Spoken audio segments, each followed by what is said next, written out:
hello, hello, we are live. Hello, we are live.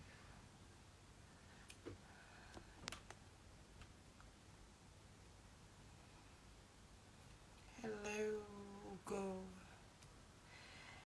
Hello, it's another session. Thank you for joining us. Hugo, I'm going to send you an invite in a few minutes. Welcome, welcome, welcome.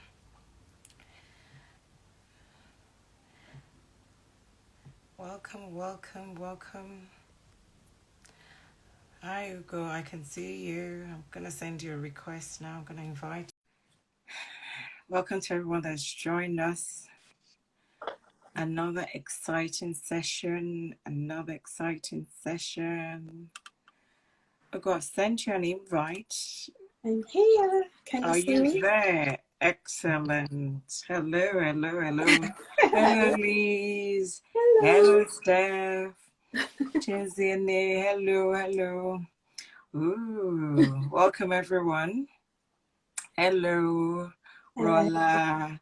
Hello, my people. Sorry, I need to heal my people. That's not my people. Yeah, I need to heal my people.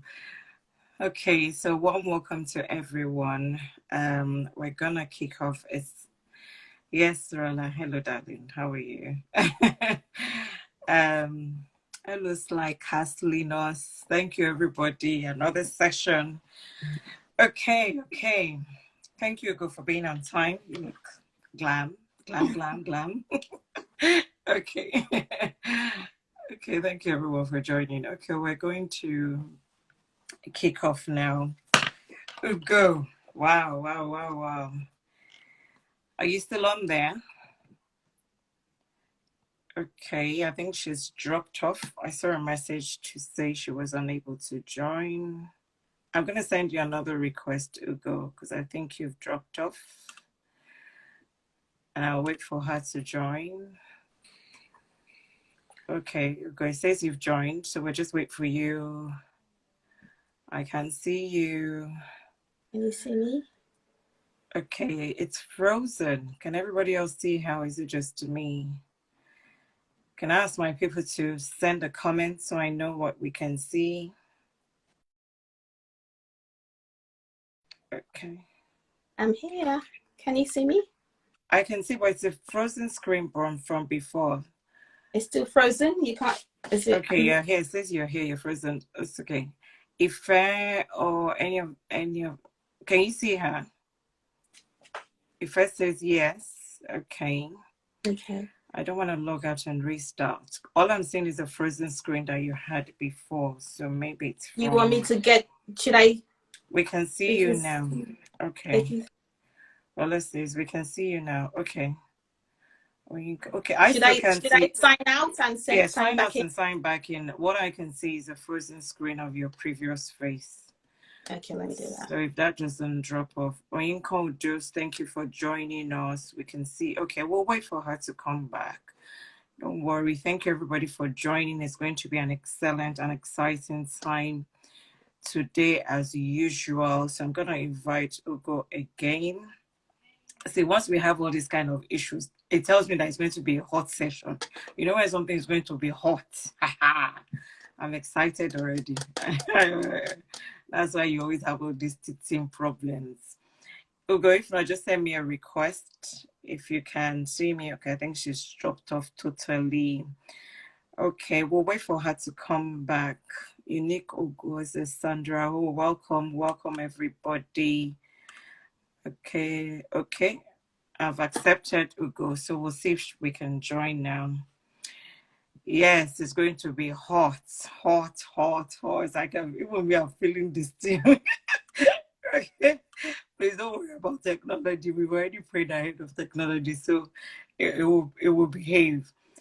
So, Ugo, I'm waiting for you to join. Let me know if you've joined. Is it from my side? Can everybody else hear me? In fact, hotter than hot. Yes, so Motorola, this one's going to be hot. It says, I keep getting a message, Ugo is unable to join. Okay, we'll be patient. For those who know how to speak in tongues, start shabaranking. Don't worry, we're not moved. I'm not sure if it's okay. You're here. Can you hear me, Ugo? I can hear you. Can you hear Okay. me? Can you see Okay. me? We're on. Let's go.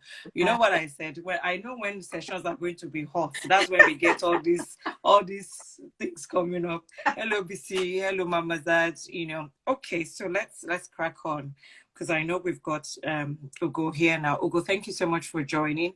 Thank you, Ife. I know you can see I have a lovely team. Thank you, Mojo. Thank you, everybody that is on board. We're talking about hope in darkness. You know, when we both got the revelation of that word, I just knew that it's going to be breakthrough for people today. You know, it's going to be a release on all levels for people today. Let me see if I can pin that. Ugo, tell us a bit about yourself. Where should we start from? Who is Ugo? Who is Ugo? Ugo? Who is this Ugo? Tell us a bit about yourself. So much. Can you hear me? Yes, we can hear you loud and clear. Oh, thank you. So glad it's the network is back on, and I like that introduction of who is Ugo, and I got this scripted introduction, so I'll start off with that. So my name is Ugo CHIJIUTOMI, and I'm also known as the Eagle, your Chief Encouraging Officer. Okay. I'm a life coach, an NLP and EFT practitioner, and I'm also a certified counselor and currently studying as a psychodynamic therapist. Wow. Now, prior to Ugo, before this, Ugo is also being just Ugo CHIJIUTOMI, but just a mother and a lover of God. I love God. And I'm so grateful for this opportunity, because before we came on, I was thinking, how do I get into this topic of hope in darkness? Because a lot of the times people don't see hope in darkness. People see hope after darkness. And when I saw hope in darkness, I said, absolutely, this is a important topic.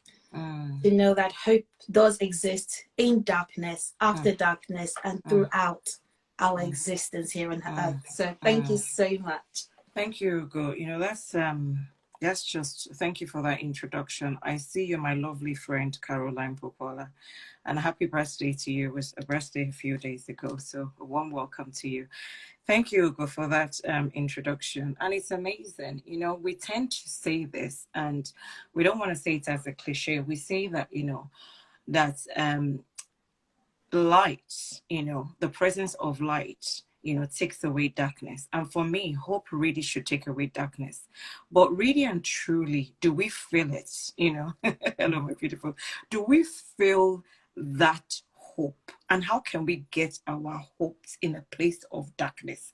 How can we get hope to be the light that shines upon a situation where there is darkness? So we're going to go on a journey with Ugo today, and we're going to go from her past. Ugo, were you born in the UK? Were you born in, you know, in Nigeria? You know, tell us a bit about yourself in terms of your upbringing. What was upbringing for you? What was that like for you? Okay.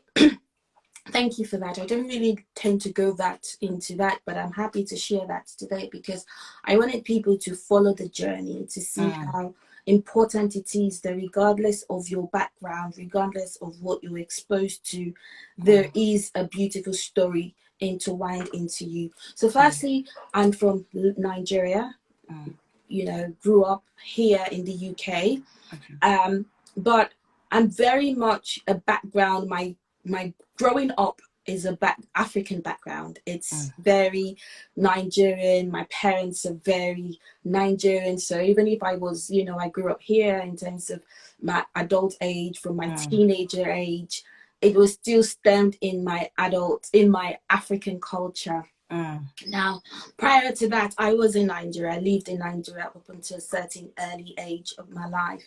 And that was the early formation of, I would say, how I was brought up, my conditioning about myself. And that was what I was exposed to. And that was what was entrenched in me growing up. It was a typical Nigerian background household, and a lot went on there. A lot that I will share with you, and in the process, I got lost. When you say in the process you got lost, tell us a bit about that, because we want to start to unpack, what were those things that happened in your background that you feel, got you to a place, because, and I'll allow you to talk about, a bit about what happens in terms of some of the things that happen to us as children and how that affects us as we grow along in our journey, Tell us a bit about that. I don't want to be the ones that jumps in front of it. What is programmed between the age of 0 and 7? What is happening to us as children in terms of all the things that we go through? What is happening to us? Okay, so I'm the second child of two. My sister is older than me, and growing up, my sister was very smart. She wouldn't even study, and she would come out first. She would excel. And I remember as a child, I struggled in I would say my early on. So I would probably say my primary school ages or years. I struggled in terms of education. So if we're here, if you consider it here, then they would understand that probably the child is not a word child, or it's more pictures, like you've got Montessori, you've got the different structure. But in Nigeria, it's a one structure. Exactly, it's how you learn. So it's one level. So I think with that, I struggled to learn. I struggled to comprehend and learn. And so because of that, unfortunately, I got the brunt of it. So growing up, one of the things that entrenched in my programming was coming back and having to show my father that I haven't come first. In fact, I've come 38 out of 33. Hey, Nigerian father. Hey. Yeah, 38 out of 33. And for that, it is, whoa, you're the dumb one. How can you not get it? The comparison stats. Look at your sister. She's very smart. She's very intelligent. Why are you not getting it? You must be slow. And you see, those were... Ugo, sorry. Can I just start there? So for parents who are listening, comparison of your children, if there's a word like that, comparing one child to another child, leads to some things. And she said, Ugo is going to be talking about that. Nice one, brings back some memories. Thank you, Caroline. Please, and you know what, we can very easily get into the habit of saying, well, my parents did it, and then we're pointing fingers at them. Please, let's make a conscious effort, and it can be very subtle. So I just want us to take that, because we'll begin to see the impact of that comparison for you, of that labeling at that age, calling one child dumb, calling one child smart, and the impact it has. Because this is we're not going to say your full age, that is, old woman, and she's had to live with this and the impact of that on her life. Please go on, Ugo. That is just important. I point that out. Yeah. Yeah, and comparison is a problem. It's a steal of children's joy and childhood. And so I grew up with that comparison, and I grew up wanting to reach a level that was acceptable, by my parents. Yes. And so because of that, I got lost in trying to figure out who I was. I would, and I was still talking about the early stage. So I would remember bringing back results that were not pleasant to the parents. And rather than sit down with me, I would get bitten. And that exactly, which is the usual African way that we know about. But it was a case of, oh, you've got 30 out of 33, you're going to get 30 strokes of the cane. If you got 20, if you got 31 out of 33, then you get the 31 strokes. And it was more from now. I'm sharing this story from a place of, I'm fine now, I'm understanding, but I'm showing what this programming had done. So growing up, that for me was a program that you had to you were a failure. So because you're a failure, you were treated like a failure. Oh, You were wow. beaten, Wow. you were Wow. subdued to punishment Wow. because you were a failure. So I grew up with that mentality of feeling like a failure. And I remembered growing up, I wanted to do everything to just get rid of that mentality of feeling as a failure. Wow. Wow. I know you've mentioned programming a few times. Can you explain what you mean by programming in a child? I understand because I know the language you're speaking. So we're speaking the NLP language here. Hello, son. My son has just come on, and I'm sure he's going to be asking me about, okay, this one moment that you're talking about meeting. What do you understand? What do we mean when we talk about the programming? What are we talking about when we talk? Thank you for some. Sorry, before you answered, I acknowledge what you said, Anna, about self-awareness of parenting. Totally agree. Caroline, thank you. Comparing is a no. Totally agree. Sorry, just go on as you were saying, yeah. Okay. So before now, I didn't realize there was anything called programming. If anything, I just thought, people grow up and what you get is what you get. But thank goodness, like you said, with education or courses like NLP, but more importantly, I'm also a psychodynamic therapist in training. And under the psychodynamic world, you focus a lot on development. You study on children's development, so that when your clients come to you and then they're going through their discussions with you, you're able to help them find a way to link it back to every of their experience. So what do I mean by programming? From the age of 0 to 10, we are unconscious beings. In fact, we are very we haven't got consciousness to the level that we do when we get older. We're being programmed. That is the time when everything that you do literally prepares you for the future. So programming that we have as adults now, or the manifestation of who we are as adults now, if you trace it back, you will find that it's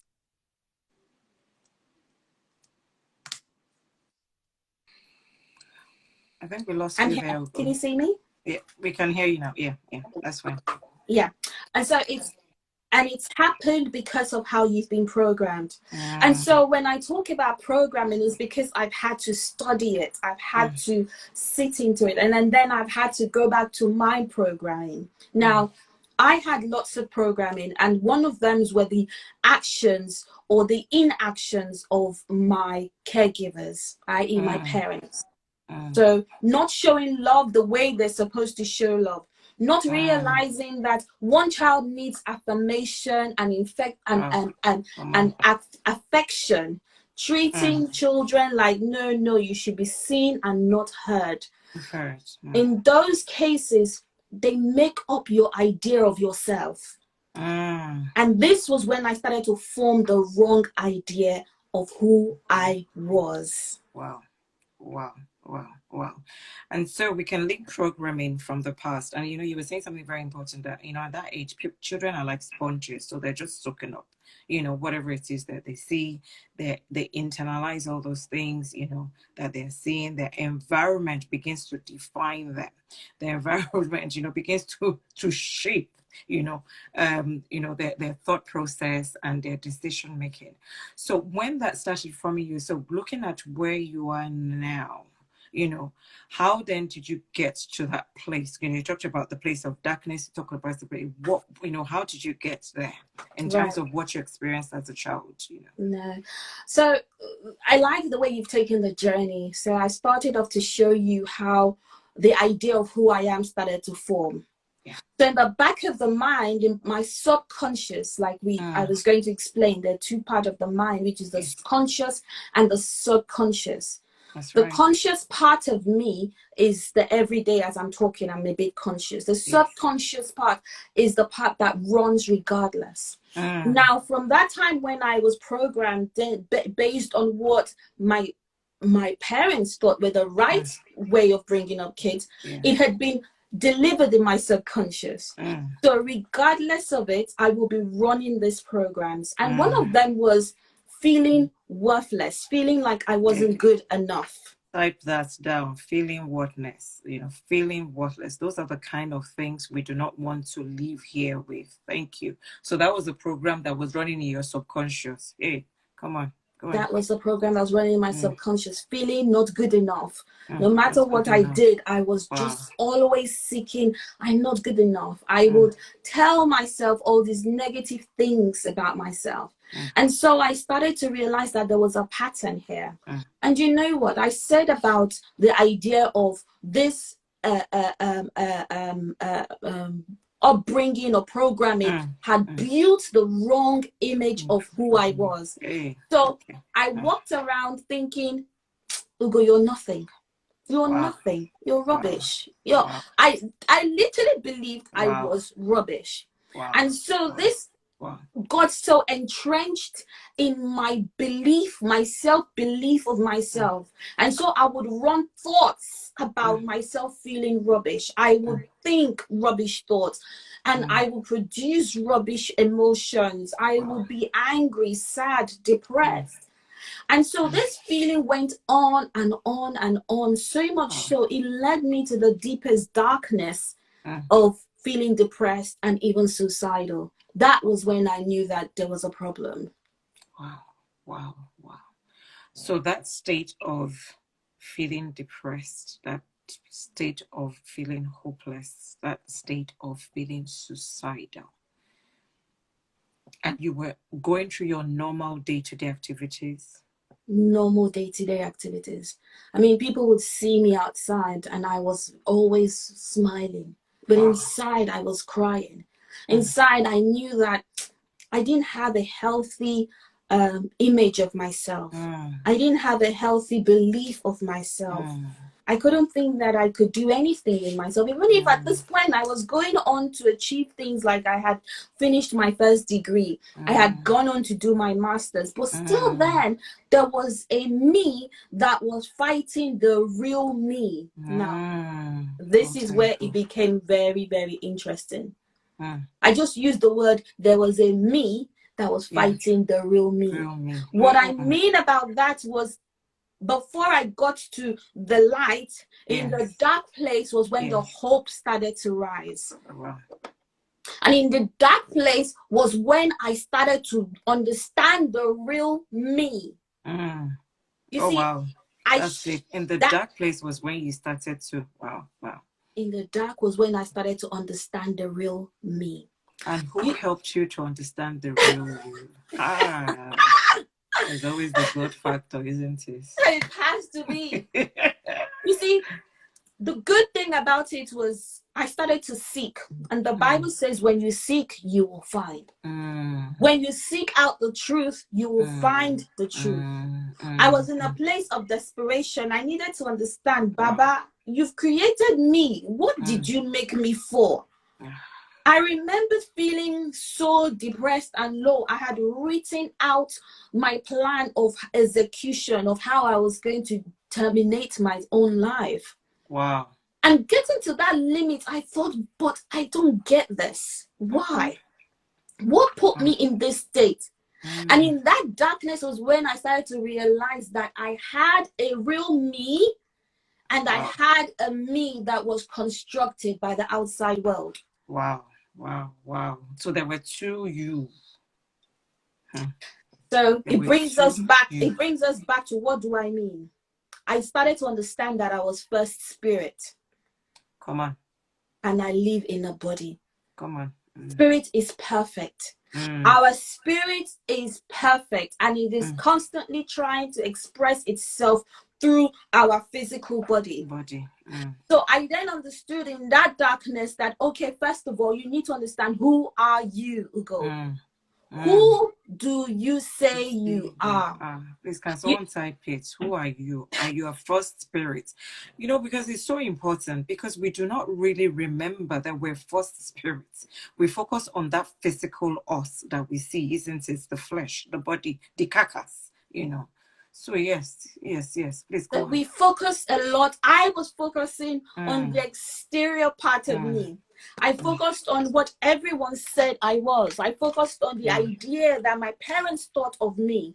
I focused on what the environment said I was. I focused on everybody, but I never went back to the Creator and say, who did you say I am? And then it brings you back when Jesus asked, who do you say I am? And then he was saying, who do you think I am? Who do you all say I am? Yes. And they said, oh, you must be the Lord. You must, because he wanted to understand, do you know who I am? Yes. Or do you know what people think that I am? It's a totally different thing. It's a different, so I started to understand that I didn't know who I was. I didn't know whose I was. And I didn't know why I was here. You see, that was all done in the dark. In the dark and this brought me, I was talking to somebody a couple of days. I said, let me tell you, God works in silence. When he wanted to produce Eve, he had to put Adam to sleep. Come on, that's it. Yes. He put Adam to sleep. There was no way God, in all infinite, Adam could be walking in the Garden of Eden and he would say, Eve, come out. But he showed us the order of how he works. Everything in the Bible is to show us the order of how God works. So he had to show us that in order to produce, you have to go into the silence, and in the dead silence, you have to be still and know that I am God. That I am God. You have to go into the quiet of the quiet and then begin to think, begin to produce from there. And that was when I got it.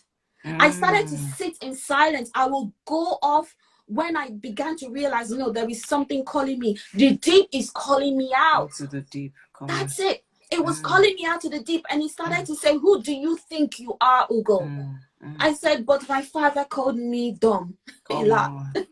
My mother said this. Whatever it is that your father calls you, that you bear. Before you go on, there was something that just struck me now when you were talking about Adam and Eve and how God, put Adam to sleep before he created Eve. And something just dropped in my spirit that maybe if Adam had been awake when Eve was being created, after Adam would be saying to you, but I was there when you were created, so I know what's your shakara. That just dropped in my spirit. So maybe if the man would have been saying, but I was there, but God in his mysterious ways, he that does things in the hidden, and then we see the revelation. Absolutely.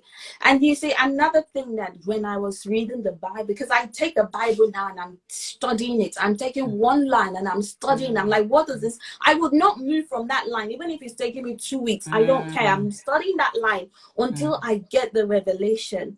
And then it was in that line I realized something. I said, when God moves, he secludes you. So you are thinking you are in darkness, but he's secluding you for himself because he's got to prune you and prepare you. Come on. We see it in Moses. When God was going to use him, he took him away from the children of where he was a king, treated like a king. Took him into the wilderness. He was now taking care of sheep. He must have felt lonely. He must have felt hopeless. But God knew what he was doing, because that is where the preparation comes. That is where the hope is. Come on. So your preparation period, that time of putting away. So that was when I remember you saying that for a whole year you would take your Bible, go to the Thames, and you will separate yourself studying the word. Because I think it's very, very important that we realize there is a time of separation. There cannot be consecration without separation. It's not possible. You see, when this was happening, I just thought I didn't have hope again. What else can I do? So I'll by the way, I had kids, so I'll drop the kids off and I will go off to the Thames and sit down there for hours. And all I did was have my Bible and had a book. And in that time, I would read and I would just write. And something profound happened. One of the times I was sitting and then a man walked in and he walked past and he was like, "What are you doing?" I said, "I'm seeking the Lord." Wow. And he's like, "But I feel him already around you." Oh. I said, "Excuse me?" He said, Wow. "I feel something around you. Must be the Lord you're seeking." Wow. And Wow. I felt a bit like, wow, that was God saying, "I have always been with you." Yep. I've And it was a never total left. stranger. Total stranger. To come that affirm that to you. Come and say, "But I feel the Lord with you." Wow. Wow. And you see, it was then I then started to understand that this was separation so that I could hear. And so something reminded me of who I was. One day I was sitting there frantically writing, because I would write notes. All I'm doing is writing letter to God. "Dear Lord, today I am here. What do you want to tell me?" I'm still waiting to hear who I was, who I am, where I am, where I'm going, what's my purpose. Wow. And today, this day I remembered where I said, "You do know who you are." I said, "No, I don't." He said, "Your name is UGO. I have called you to be do you know your name?" I said, "Yes, it's UGO." He said, "Okay, you're an eagle." I said, "What's an eagle?" It reminded me. So I go back to when I was young. In the whole of my environment, there was one person that stood out for me. It was my grandmother. And when I was younger, she would say to me, "Don't forget who you are. Your name is UGO. UGO Boezene." So she would, you know how grandmothers find a way of befitting you or making you feel special. So suddenly I was reminded of that. And I was like, hold on a minute. And what does UGO stand for? So UGO represents the symbol of UGO from where I am is an eagle. Wow. And in that process, I began to understand who the eagle was and how the eagle actually works. So, and I was like, when I heard you, "Do you know who you are?" And I said, "So who?" "You're an eagle." I thought, what's an eagle? Said, an eagle is one of the most fearless birds. In a storm is when it rises. It's when it's in the storm, it rises. You need to rise above your storm. And that was when I dropped my pen. Rise above your storm. Come on. Come on. There's something about her name, isn't it? There is something about her name. You know, when you were saying that your grandma would talk about you, she remind me of, you know what came to my mind? You know, those are forms of affirmation. You know, this one I've been saying affirmation. That is affirmation. She was affirming your personality, who you are, what you represent, what you carry. She was affirming it. And I remembered very well one time she came to visit and I was very sick. I had malaria. So she takes me out to the road, you know, like how they bath you outside. So she brings me out. I think I was still very little. You know, when you're young, they don't care. They bath you outside. And I was all in the deep of this malaria. I was so sick. And she picks me up. Because she was living in my village, but my grandma was so intuitive that she would only come when there was a problem. So she came this day and I was so sick. So I remembered her taking me out with a big bath. And she was doing just a simple thing. She started pouring this cold water over my head. And she says, "You are UGO. Never forget who you are." Wow. And she kept on pouring it. Anytime you don't feel well, do exactly what I'm doing. Now remember who you are.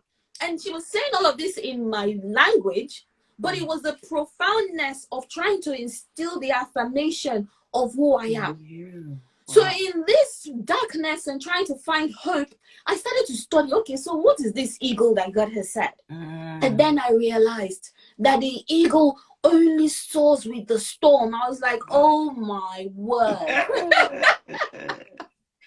That is so profound. What a revelation. What a revelation. And then when you came to that understanding, what then began to happen in your life? You know, because I always say, if you do not know, anybody that's been on our chats will know that I always say this. If you do not know who you are, people will tell you who you are not.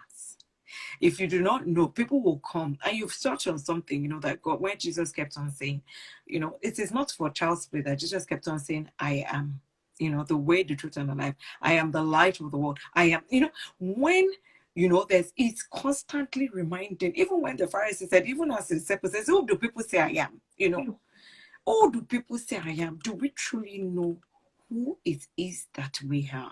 You know, do we know that? I know there's a lot of talking around in the world now about self-mastery, self-awareness, and, you know, all those things, but they are profound. It is because people for so many years, not knowing who they are, have had to go through life in pain, in turmoil, in confusion. You know, you've given your scenario about how you actually wrote down how you were thinking of committing suicide. Come on, does that? That shows you the level to which the confusion is, you know, for you to have taken that decision to go and end it because, you know, you just had enough. You see, when I started to understand what I had inside of me and whose I was, and the spirit that is at work in me, I was so sorry the day I even thought of any of those things. I said, Ugo, you sold yourself short. You know, and I started to hear the analogy of how there was eagles and there were crows and there were pigeons. He said, Ugo, and chickens. He said, Ugo, you've been roaming like a chicken when I called you to be an eagle. Eagle, come on. You are there with the chickens playing in the mud when you were supposed to be soaring onto the highest altitude. And so many of us are doing that. At this point, I didn't even hear, oh, I'm sorry for. I heard a reprimand. Come on, get up. Do you know who you are? I thought that's what we need, like a 10-year of get off your backside. Get up. Stop feeling sorry for yourself. You carry something that the world is waiting for. You got people to serve who go get up now and start the message. And so I started to call myself Chief Encouraging Officer. So you need to go out and start encouraging people. Let people know that there's so much greatness waiting for them. And then so I was introduced. It says the manifestation of the children of God. Come on. Yes. It's time. Go out there because the manifestation is now. And he said the laborers are few, but the harvest is plenty. It's really plenty. And so because of that, he was like, I heard the Holy Spirit say, it's your time to go and remind people that they're eagles. Come on. They need to take time to separate themselves, to find out who they are, what they carry. I don't want to hear what your father called you, what your mother called you. Your name is just a name. It is not who you are. Who you are is far beyond this world. And so when I sit down with clients now, I'm sitting down to elicit their true self. I'm sitting down to let them know that, listen, you are playing small because you don't know who you are. Who you are. Come on. You know, can I just ask a question that just dropped in my spirit now? So you go around now encouraging people to help them to know who they are. Did you get anybody to encourage you? Was there anybody when you separated yourself and used to go to that stream? Although I know God does that to take us to that, you know, peak place. Did you have people that were encouraging you? So something happened, and I will share my journey with you guys. When I first started, there was nobody. Absolutely none. And it was crucial then that I needed to be separated. Yes. Because I needed to be grounded to know who I was. And every time I would hear you're in the pruning stage, I kept on saying, what is pruning? I thought pruning is you start removing things, but I wasn't seeing anything physically pruned. Being removed, yeah. And I was trying to understand what is pruning, and I would go through to this passage, and it was the same passage. You're being pruned. You're being pruned. It was in that stage that I started to understand that God was trying to do something, but still then I didn't know what it was. I didn't know what it was. And then one day I heard, are you ready to serve me? I said, yes. He said, would you make yourself available? And I said, yes, I'll make myself available. By this time, I heard this message long, and I was still sitting down. Months come, I was waiting. Every day, I'd be like, I said I was making myself available. What's going on? Still then, I was still feeling, still in the deep of the deep. Oh. Wow. Wow, wow, wow, wow. And when was the turnaround for you? So the turnaround started, and then this is why I kept on saying the hope in the darkness. Because when we understand that even that period is a life-changing period, we would Yes. appreciate it. Yes. So now I look back to Part the of the times when process. I'm going to the Thames with my wrap bags, my sack, and saying to my family, I'm going for a run, but they don't know I'm going to sit down for hours meditating. It's part of the process, isn't Part of it? the process. Part of the So process. it was in that process that I started to be so much restless. The rest, and this is why it's on anybody on here who is going through a process, and you feel that the more you are seeking, the more you are anxious, the more you are restless. It reminds me that there is something almost there. Hold on. Hold on. Do not give up, because it's in almost the nick of the time that your explosion will come. And Right. mine came in the form of a friend. My friend called me and she says, I'm going to be on a program. Right. And I said, oh, what program? And she said, it's a program called SOAR, bank holidays program. And then I said, oh, wow, okay. I'm not really interested, but help, I don't mind coming. I ended up going to that program. And that was when my journey started. Wow. And in that year alone, there's been amazing transformation. Amazing transformation. So when you say amazing transformation, one of the things that I think is important that we explore and expand on is, so what were the things? Because at times I think we expect transformation to come by us just sitting down and only praying. Transformation does not do. I'm not saying don't pray. Those that know me will know me. I am for praying and Holy Spirit. But even, there's a part we all have to play. Even everybody that God used in the Bible, they had their own parts they had to play. There has to be a seeking. There has to be a knocking. There has to be a desire for you to be able to even want more as God is revealing. So what was the process? What were some of the things? Because you said a year. What did you do in that year? What were the things you started to do to get you to that place where you're confident enough to even come here to share your story, to get to the stage where you're confident enough to tell people about your experience? You see, I like what you say about desire. Desire is so strong. But the transformation I talk about is an internal transformation.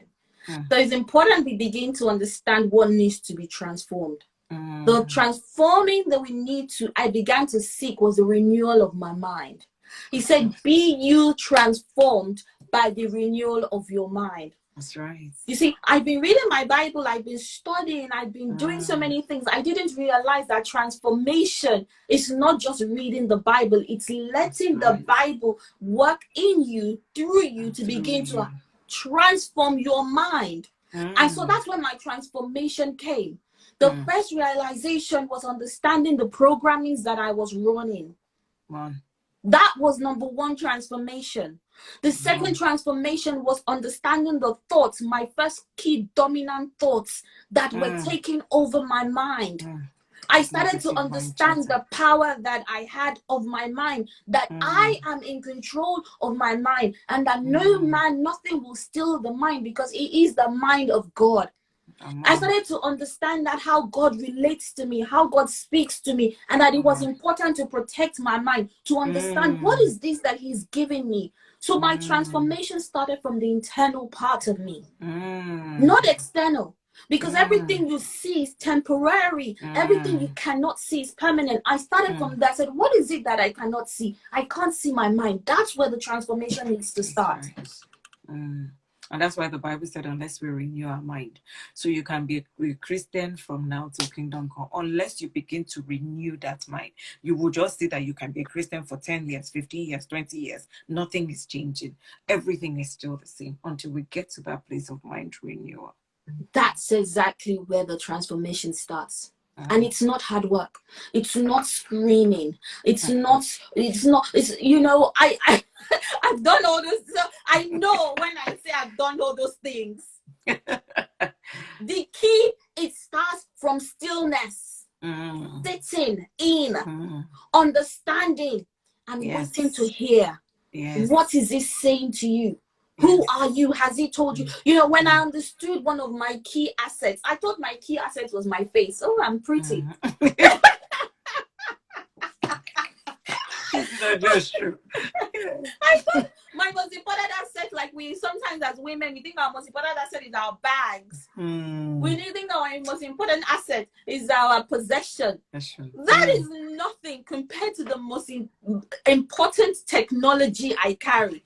They cannot be purchased. Have we noticed that everything is sold in the market? You can buy. You would have a liver transplant. You would have a face transplant. We would have every transplant, but you could never heard that you had a mind transplant before. I've never heard it.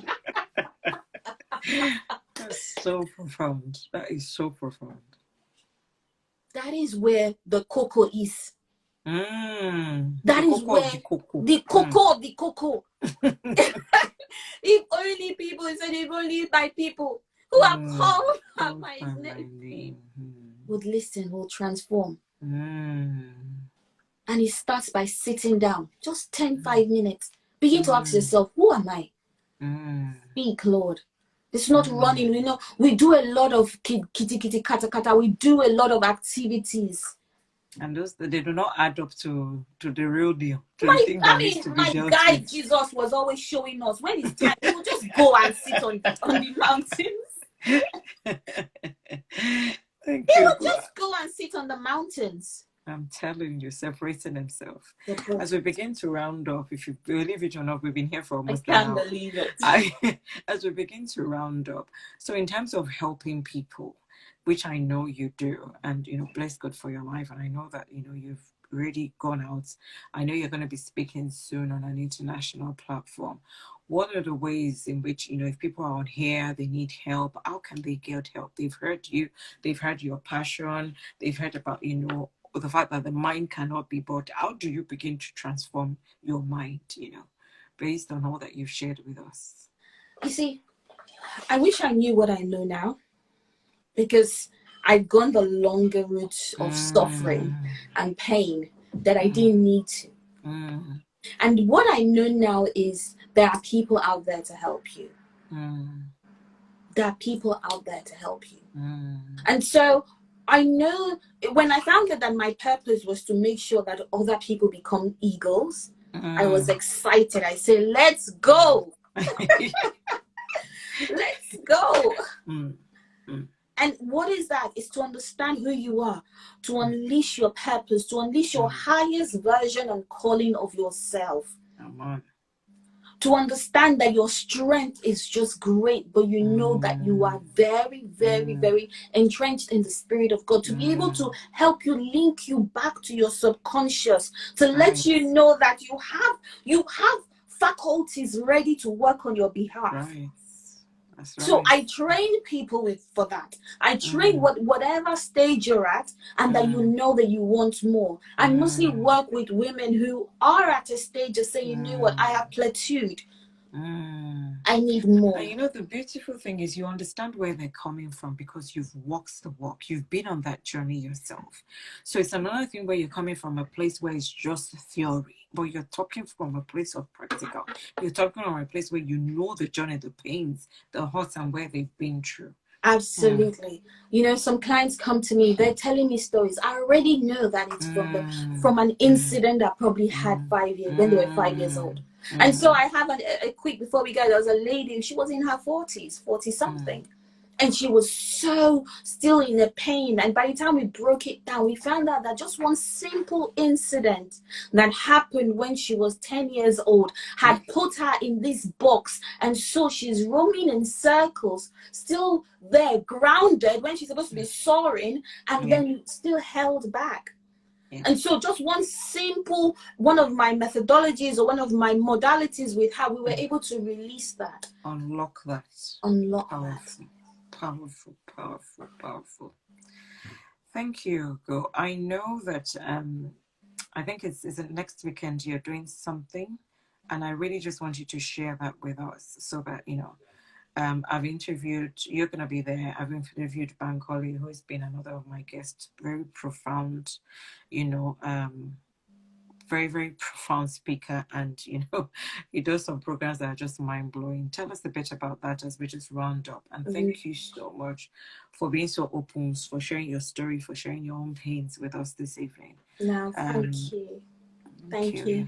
I got, and it's funny, when I got your invite to be here, I was like, wow, what a very profound time to actually share what I'm doing.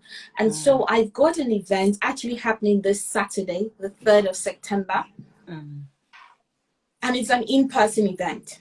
It's not a Zoom event. And I purposely chose an in-person event because I thought it was time that we started to actually be together, to be able to see what can be achieved. So it's actually called Unleash the Eagle Within You. And the theme, I told you, people must sow by force. Yes, yes. And it's being chickens. When God has placed you to be so much more. I mean, there's so much more locked up inside of us. So I feel the need to wake people up, just as I've been opportune to wake up, just as I've been opportune to see that we all carry these things. Nothing is unique to me. Every one of us are unique beings, but we've been lied for too long. So my program is called Unleash the Eagle Within You. It's a seminar. And I've been fortunate to also have Bankole Williams, who's also going to be teaching, and he's going to be sharing. I mean, you know him. He is he is on fire. We've interviewed him before, so if you go and watch his interview, mind blowing. He's on fire, and so we've come together. Also have some great other speakers. You've also had Cheryl. That's your very profound young people.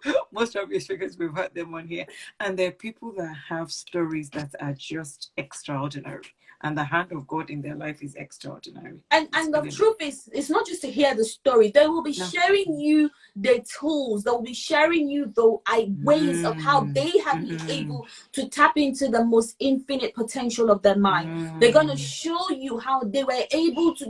We were all the same. We've worked the same path. So they will show you how, if I can do it, if Bankole can do it, if Cheryl can do it, you also can do it. So I'm so happy that it's almost the end of the year, but it's like the last quarter to set off the last quarter of the race for you to know that greatness is inside of you. So send me a DM. I don't know if that's how. Or if they reach out, don't worry. If people reach out to us, we'll send us. Or just give them your Instagram details. Is it? Give them your Instagram details so people can just please follow you now so they can get the details here. Okay, yes. So you can follow me on ugo.CHIJIUTOMI. I think you can always find me here. I'm not sure. Yes. And just send me a DM, follow me. It is going to be transformational. I mean, I know it. I feel it. When I heard it is time to go and get all those my children who are letting the devil lie to them. We have a case where we are walking, we don't know who we are. It's like, do you know who you are? Come on. Thank you so much, Hugo, and thank you for everyone that has joined us. We're talking about hope in darkness, and thank you so much, Hugo. She shared her story. She hasn't held back. She's been very explicit, and it's just been an amazing session. Please, if you've just joined us, I see people have just joined us. Please go back and rewatch. It is a light bulb interview. You will begin to realize that you are an eagle. Stop being a chicken. You are an eagle. There's greatness in you. If you belong to God, there is greatness in you. So just go out there and be who God has called you to be. And I would finish. I'll ask Google to share something quickly, just to round up finally, maybe just about one or two things to show. And like I always say, if you do not know who you are, people will tell you who you are not. You need to know who you are, whose you are about God, and you need to know your purpose. Life is so worthless when you do not know your purpose. But when you walk in purpose, oh my gosh, it is the most amazing thing that you can be doing. By we coming on here, we're walking in purpose. Ugo, just give us a last word before we say bye-bye. Thank you, Motorola. Thank you, everyone that has joined us. Oh, thank you. When I was thinking about my last word, I wanted to say exactly what you're saying, which is, if you don't know who you are, people will tell you who you're not. But more importantly, you need to seek the truth of who you are. You need to seek the truth of what you are. And the last question that I want you to do is seek the truth of why you are. Once you get to those 3 key questions about you, trust me, you'll become so unstoppable. The confidence that you would exude, you think, where did I get this from? Because the spirit in you would say, we're at work. When you show up, I show up. And so you will deliver just as God has asked you to. Thank you so much for having me. I'm so grateful for this opportunity. Thank you. Thank you. Thank you, everyone. We look forward to seeing you next month again. So we usually have our sessions last Monday of the month. So see you. Thank you for joining us. God bless. Bye. Bye. Thank you, Go. God Bye. bless Bye. you. See you on Saturday for those See who are going there. Okay, take care.